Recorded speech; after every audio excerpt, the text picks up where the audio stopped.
hour, the CEO of TikTok called before Congress, pressed on how much data from users the Chinese government can access. The CEO insisting TikTok is not doing anything that other social media companies are not also doing. Our coverage starts with CNN's Natasha Bertrand, who dove into today's high-stakes hearing for TikTok. Lawmakers grilling the CEO of TikTok today, accusing the social media company of spying on Americans for China. TikTok surveils us all, and the Chinese Communist Party is able to use this as a tool to manipulate America as a whole. Your platform should be banned. I expect today you'll say anything to avoid this outcome. The CEO, Shou Chu, rejecting claims that Beijing has any control over TikTok through its Chinese parent company ByteDance, and insisting that Americans' data is now largely stored on U.S. soil. Do any ByteDance employees in China, including engineers, currently have access to U.S. data? Congressman, I would appreciate this. This is a complex topic. Today, all data is stored by default. No, it's not that complex. Yes or no, do they have access to user data?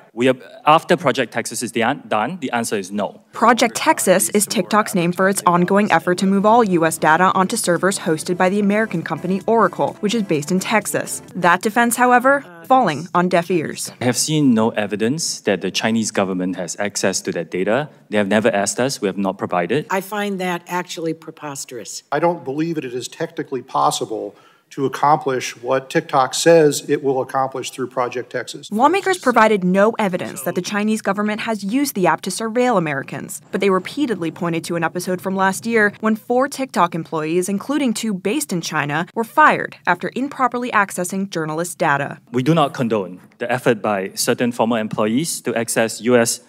TikTok user data in an attempt to identify the source of leaked confidential information. Even so, governments around the world are moving to ban the app, including the Biden administration, which now prohibits TikTok on federal devices. Secretary of State Antony Blinken calling for the app to, quote, be ended in a separate hearing on Thursday. Is it a threat to the United States security? I believe that it is, yes. And shouldn't a threat to United States security be banned? It should be ended one way or another, and there are different ways of doing that. The chairman of the Senate Intelligence Committee also hinting that the U.S. knows more about TikTok's risks than has been publicly revealed.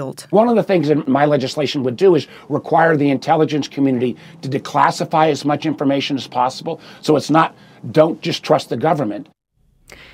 So, Jake, the CEO of TikTok clearly trying to convince lawmakers here that TikTok does not pose a national security threat to the United States because the parent company that owns TikTok, ByteDance, does not have a lot of control over the use and where the U.S. data actually goes, because that data is being stored on American servers in Texas, overseen by an American company. But the underlying theme of this entire hearing was lawmakers essentially telling him that they do not believe him. And I should note that TikTok issued a statement after this hearing saying that while Shou, the CEO, tried to answer lawmakers' questions, the hearing was dominated by, quote, political grandstanding. Jake. Natasha Bertrand, thank you so much. Appreciate